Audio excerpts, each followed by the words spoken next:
अभी सब्सक्राइब करें हमारा चैनल और पाएं मन अति सुंदर के सारे शानदार एपिसोड्स। हे भोलेनाथ, हम कंपटीशन में जीते या नहीं, बस आप अपनी इतनी कृपा बनाए रखिएगा कि हम अपना 100% दे पाए। कैसा कंपटीशन राधिका?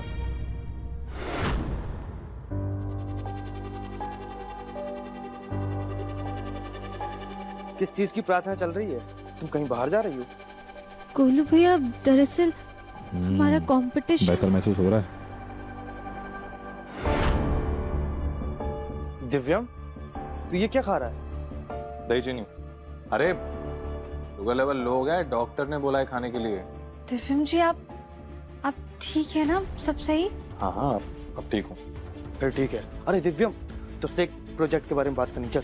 चलो पकड़ो। दिव्यम जी चले गए, हम फटाफट से बैग ले लेते जाकर।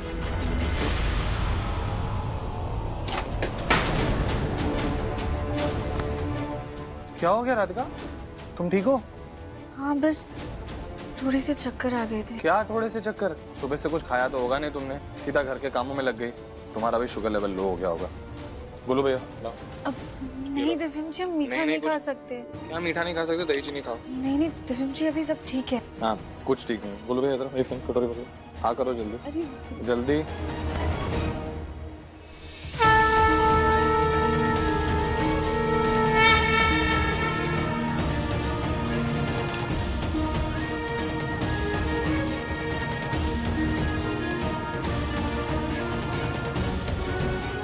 वो हम अपने वजन की वजह से मीठा नहीं खाना चाहते थे, लेकिन अभी ठीक लग रहा है। Thank you. वेलकम। ध्यान रखो। लगता है राधिका कंपटीशन की तैयारी की वजह से कुछ भी नहीं खा रही है। तो बेचारी को पता भी नहीं है कि वो सिलेक्ट नहीं होगी। दिव्यम जी के हाथ से दही चीनी खा के शुभ शगुन हो गया।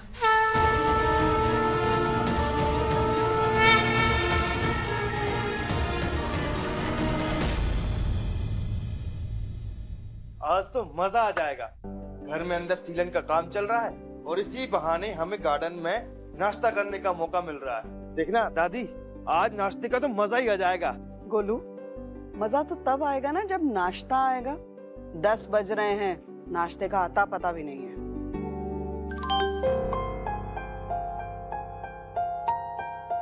ओहो, क्या हुआ जग्गू?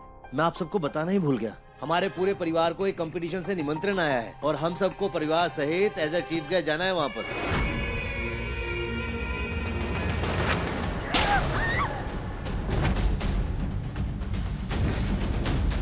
लो, भूख लगी तो ऊपर से ये रायता फैला दिया। दुलारी, ध्यान कहाँ होता है तुम्हारा? तुम हर वक्त जल्दबाजी में क्यों रहती हो? सॉरी माँ, आप लोगों को लेट हो रहा था तो इसीलिए हमने दुलारी से कहा था कि जल्दी जाए। दुलारी, चलो ये कांच के टुकड़े उठाओ और दूसरा रायता बना करके लेकर आओ और बाद में इसे साफ कर देना। सुजाता, ये नाश्ता तुम क्यों बना कर लाई हो? ये काम तो आजकल राधिका देख रही है ना। और राधिका है कहाँ? भाई साहब, वो राधिका दरअसल। सुजाता, साफ साफ बताओ, राधिका कहाँ है? माँ, वो राधिका सुबह बाहर चली गई है। कहाँ चली गई? हाँ, वो कोई कंपटीशन की बात तो बोल रही थी। कौन सा कंपटीशन? मिसेस कानपुर का कंपटीशन।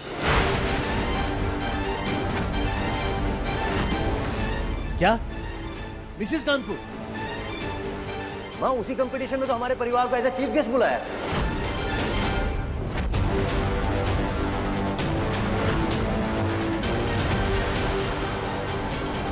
आप बंसल परिवार को अपने इवेंट के लिए चीफ गेस्ट के रूप में बुलाइए। वो आपके इवेंट का 30% खर्चा उठा लेंगे। जी ठीक है, पर आप कौन? जी, हम उनकी पीए बोल रहे हैं। आप ये काम कीजिए, आपको आपका चेक मिल जाएगा। लेकिन माँ, राधिका को उस कंपटीशन में एक्सेप्ट कैसे किया? आप ही तो कह रही थी ना कि राधिका उनके क्राइटेरिया में फिट ही नहीं होगी। हाँ मुन्ना, यही तो हम भी सोच रहे हैं। शायद उनका क्राइटेरिया बदल गया होगा, क्योंकि राधिका ने हमें खुद बताया था कि उसका सिलेक्शन हो गया है। लेकिन राधिका को इस कंपटीशन के बारे में बताया किसने? आप तो जानते हैं कि हम मिसेस कानपुर रह चुके हैं और हर साल उस इवेंट का इनविटेशन हमें आता है। बस इस बार वो इनविटेशन राधिका के हाथ में लग गया तो हमसे पूछने लगी और हमने बता दिया। और जैसे ही उसे हमारे बारे में पता चला तो वो भी जिद पर अड़ गई कि उसे भी हिस्सा लेना है। सुजाता, राधिका जिद पे अड़ गई तो तुम तो उसे समझा सकती थी। माँ, हमने उसे रोकने की कोशिश की थी, लेकिन आप तो जानती हैं ना आजकल के बच्चों को, थोड़ी सी बात बोलो नहीं कि बस मुंह फुला करके बैठ जाते हैं। और अगर हम ज्यादा कुछ कहते तो आपको लगता कि हमारा दिल कठोर है, और उसका इतना मन था तो हमने इस बात पर ज्यादा जोर नहीं दिया। ऊपर से माँ, आपको तो अभी भी ये लगता है ना कि हमने राधिका को अपनाया नहीं है। अब मैं उस इवेंट में नहीं जा पाऊँ। अब जाएंगे भी कैसे? राधिका को थोड़ा तो सोचना चाहिए था। अगर उसके वजन की वजह से हमारी जी, अगर अभी नहीं जाएंगे तो लोगों को लगेगा कि इनविटेशन दिया, चीफ गेस्ट है, फिर भी नहीं आए। लोग तो यही कहेंगे ना कि बताओ कितने घमंडी है। हाँ, पता नहीं अपने आप को क्या समझते हैं, किसी की कोई कद्र ही नहीं है इन्हें, फलाना ढिमकाना। तो माँ, हमें लगता है कि हम सबको वहाँ जाना चाहिए। ऐसे कैसे बिना बताए चली गई? उसे क्या लगता है तुम्हें बता दिया तो उसका फर्ज पूरा हो गया? ये तो वही बात हुई कि शॉपिंग पे जाना है, किसी को भी बोल के चले जाओ। उसे हमसे पूछना चाहिए था, सलाह करनी चाहिए थी। तुमने उसे क्यों नहीं समझाया? जी माँ, हमने समझाया था उसे, लेकिन उसकी मोटी बुद्धि में किसी की बात समझ में कहाँ आती है। और फिर माँ, राधिका इस कंपटीशन में हिस्सा ले रही है। अब अगर हम नहीं गए तो यही कहा जाएगा कि बहू ने हिस्सा लिया और ससुराल वाले चीफ गेस्ट होकर के भी कंपटीशन में नहीं आए। और फिर पता नहीं राधिका किसी को क्या बोल दे। बताओ, पहले तो राधिका ने सिर्फ घर के मेहमानों के सामने, मोहल्ले वालों के सामने नाक कटाई। अब तो लगता है पूरे कानपुर के सामने नाक कटाकर ही मानेगी हमारी राधिका बहू, है ना? चुप रहो। अब उसने ऐसी हरकत कर ही दी है तो कोई क्या कर सकता है। जग्गू, सुजाता ठीक कह रही है, लेकिन माँ, हमें वहां जाना चाहिए। नहीं गए तो और बदनामी होगी। हम सब वहां जाएंगे।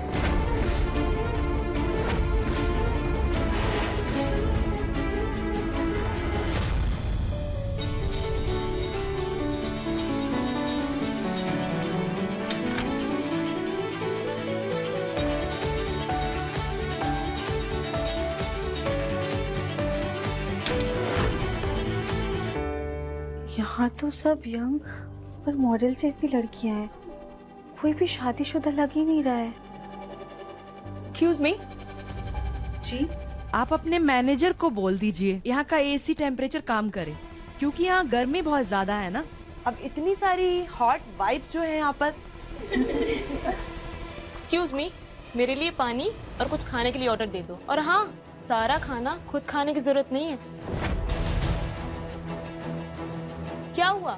जाओ लेके आओ पानी। जी वो हम यहाँ पे स्टाफ नहीं है, हमने भी कंपटीशन में हिस्सा लिया है।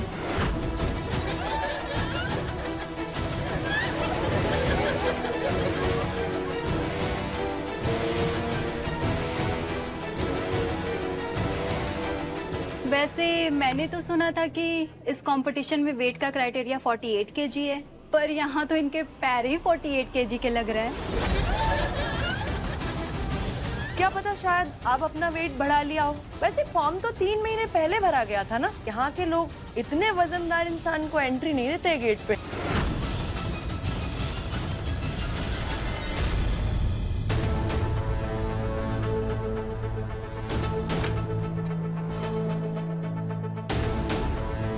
यहाँ तो सब वेट के बारे में बात कर रहे हैं, तो हमें मेल क्यों आया और हमारा सिलेक्शन कैसे हुआ? खैर जो भी है, हम ये सब माँ जी की खुशी के लिए कर रहे हैं।